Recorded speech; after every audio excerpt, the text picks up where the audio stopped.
I'm Adam Simon. I'm with the Dropship Lifestyle team, and was fortunate enough to get a great guest today. His name is Jose, and like Anton mentioned in the recent video, and highlighted Jose in the recent video, he just surpassed 100K milestone. So, which is very exciting.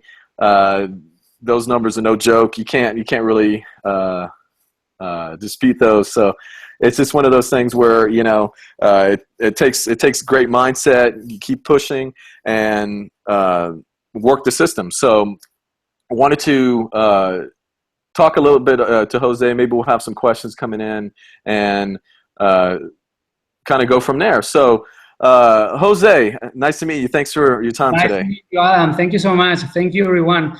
Thank you for being here. Thank you for your trust, for your support, for your time. This journey has been amazing. My dropshipping journey has been amazing. I started back in February. In February is when I met Anton and the training for the first time, and I launched my store in March. And since then, this journey has been a fantastic, experience. I've been learning a lot. I've been making a lot of friends through Facebook, through the forums. And I've been doing things that I never thought I could do. I didn't know anything about Shopify. I didn't know anything about e-commerce. I didn't know anything about online marketing. So all that has been an amazing experience. And I'm really excited to be here with you guys, sharing some of my, my tips, my strategies, and some of the things that I've been doing. Awesome. But as Adam said, I think everything is about the mindset. I think the mindset is the most important thing. Yeah, so I guess since it's about mindset, it seems like that's kind of where some people get caught up because, they get frustrated. They think, there's certain marketers. Anton tries to be, he's transparent about a lot of things, but there's a lot of marketers out there that make it seem so easy. And this is a lot of work, but if you work the system, a lot of people have seen success. So.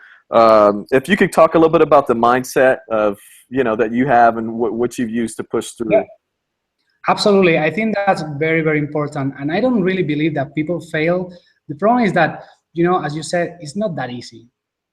If you follow the process, if you follow the steps, you are on the right track to be successful. But you need to work hard, right? And you need to sacrifice some free time sometimes. And you might, get stuck with some things. Like at the beginning, I got stuck with many things like PayPal, customers complaining, those suppliers, and you might lose that motivation. But it is very, very important to never quit. Just keep pushing hard, keep fighting, and you'll get there. Seriously, with Dropship Lifestyle, you get the tools to be successful. The community is always there to support you. The community is amazing. Like whenever you have a question, you just need to write on the forum, send a message on Facebook, and someone will reach out to you. My experience has been amazing. And seriously, I was struggling a lot. And I have those days where you think, oh man, this is not worth it. I have to deal with suppliers. This supplier is not replying to me. This customer is getting mad now. He wants to return the product, things like that. But I never quit. I just keep pushing. I just keep working hard, and that's all. You need to be motivated. You need to believe in yourself because you can do it. Seriously, a few months ago, I didn't know anything about Shopify. I didn't know that I could do what I'm doing these days. And, I thought, I'm just going to take actions. I'm just going to do it. I'm not going to think about it. Don't think about it. Just go there and do it.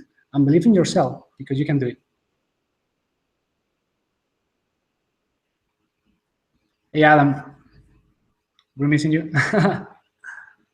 You're back. Yeah, I'm sorry about that. There was some noise in the background. So yeah, it definitely takes a big mindset. Like keep pushing, some hard work. So what kind of questions have you gotten from the group that and you've helped them get past kind of some of the struggles, or what have you seen? Because I know a lot of people have messaged you after seeing your success. Yeah, I guess most people are always worried about the niche selection because they believe that perhaps they're getting in a wrong market or a market that is already really competitive, right? But even if you are in a really competitive market, there's always ways to promote your products to get there and sell something, right? For example, in a few months ago, I was running my store, and someone was posting in a forum that I was a scammer. We were talking about my products, really crazy stuff. And probably those were competitors, right? But when you get stuck in things like that, you don't need to worry. You just need to think about how to overcome that situation. And perhaps networking with other dropshippers through the forum, through Facebook, you can come up with some solutions, right? And then you can start building trust. In my case, in that particular situation, for me, building trust was very important. And for some dropshippers that are starting in the market, building trust is going to be key, because nobody knows you, your store is new, there are many competitors, a lot of people selling the same product, right? But you need to sell something different, or you need to show them that you are a real business, that you are selling real products, right? So I think that it's very important to build trust, not just with the messages that you have in your website, but also talking to customers.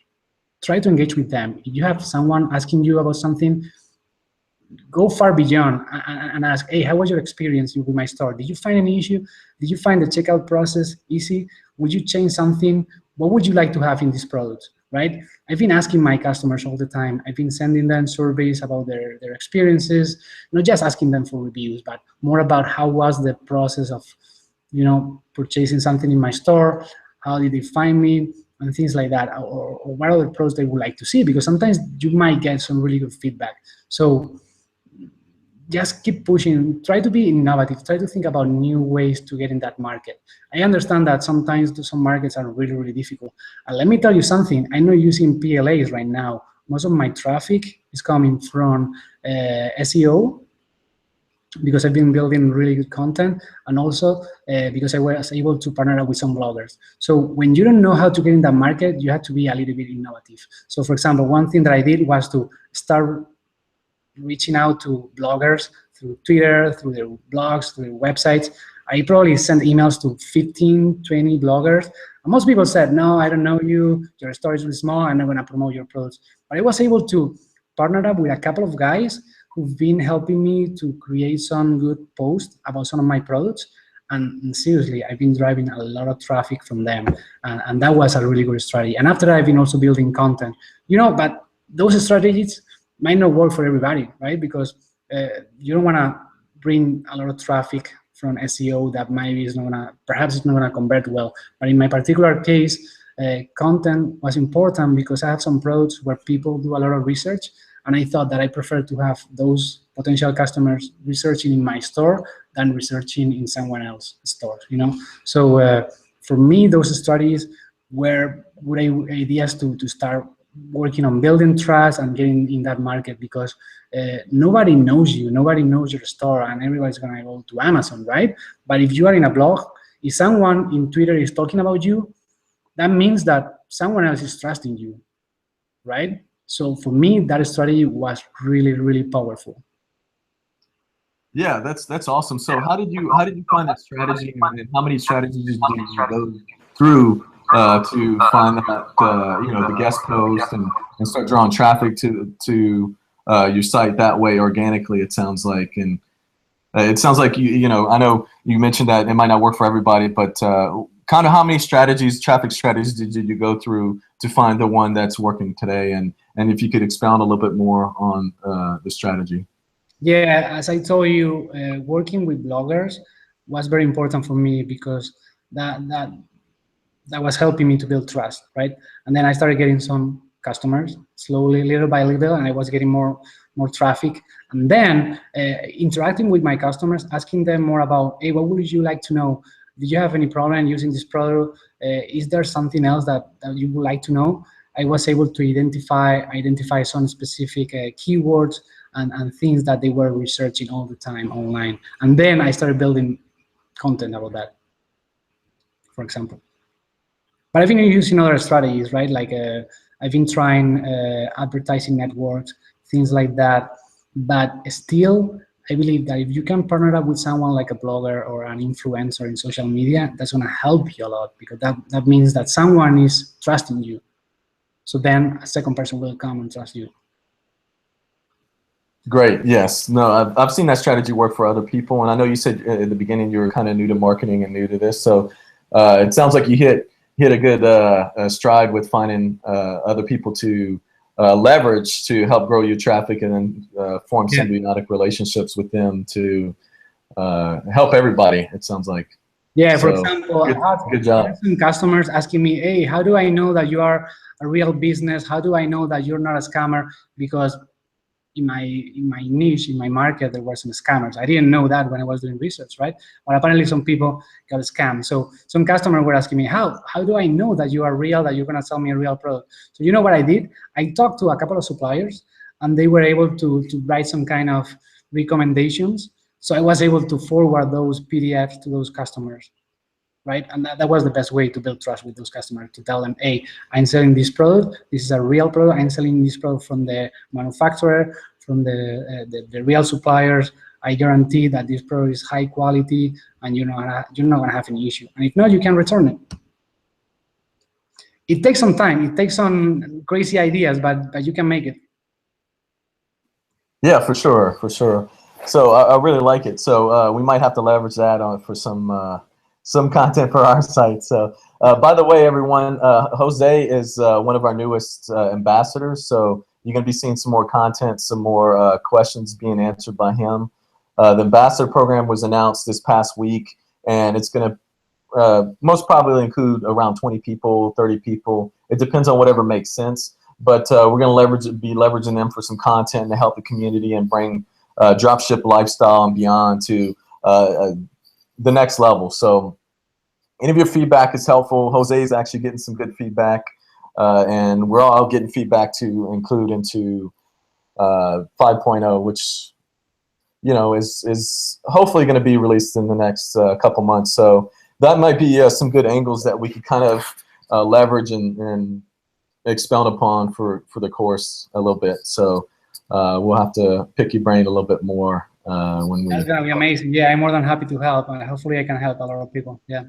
Yeah, no, it sounds like you can help. Yeah, a lot of people, and this is another angle, if you will. So it's an angle that's worked for you. It's an angle that's worked for a lot of other folks. So not specifically in drop shipping, but in other areas. So it's something that we can explore further here. Right, like some strategies might work better in some niches than in others, but for me, the bloggers were very important, very powerful. Yeah, no, I hear you. So, they're getting traffic, and then they're getting traffic to you, and then it's kind of, like I was saying earlier, symbiotic. So, was there anything else that you can think of that might help someone maybe get past niche selection? Really seems like a big topic, especially after it was released last week in the poll, and over 175 people said, hey, niche selection is something that I'm getting caught up on or getting stuck or would like more information on. Was there anything that you felt that you got stuck on that maybe could help other people in terms of niche selection or market research or anything else in the course that you could think of? I think that it is very, very important not to get comfortable, because sometimes you might get to that level of sales or visitors and you think, okay, my store is working well. It's okay, I'm getting some revenue, I'm making some profits, but never get comfortable, because the market might be changing. There are new competitors tomorrow. So I think it's very, very important to be curious, to be innovative, to think about new ways to make your business bigger, because there's always some ways to maybe partner up with other stores or create other stores related to that niche, or new strategies, right? Because I've seen many people getting comfortable and they think that, okay, I'm running this business, and I totally understand that, because most of us are also working full time, so we don't have time to spend 24 hours on the store, right? But and sometimes you get caught on just running operations and orders, and you don't have time to innovate. But I would say always try to get to the next level. And if you reach your goals, set new ones. There's always room for improvement. So no, never. yeah, no, for sure. Yeah, no, I'm inspired. So, Yeah, you always got to be pushing. I mean, you know, even billionaires want to reach the next level. It's human nature to kind of keep on striving, hopefully for something and reaching. You know, when you reach one plateau, you keep on stepping. So Yeah. I totally understand where you're coming from. So And I really I appreciate appreciate that. that some members in the forums, in Facebook, are always talking about setting goals, because that's very, very important. And, you know, I wasn't doing that at the beginning. I was getting a little bit messy with everything, but now I'm trying to set my goals every week, every month, and even every day. For the next day, I try to think about what I need to do. Otherwise, you might get distracted. You have life happening around you, right? You have family, you have work, so you get distracted and you never get to do that or whatever you were planning to do. So it is very important to set goals and try to track them so you can achieve better results. Yes, no, for sure. So awesome, awesome. Well, I hadn't seen any specific questions coming in, so I think we got some good information from you, Jose, and hopefully this is the first of many. So I know we're kind of coming into the end of our time a while ago, so I appreciate you sticking around a little bit longer, and hopefully we talk again soon. Yeah, that'd be awesome. It is a pleasure. Thank you so much for your time, and I'll see you in the forums. I'll see you in Facebook. Yes, thanks so much, Jose. Have a good one. Thank you. Bye. Bye.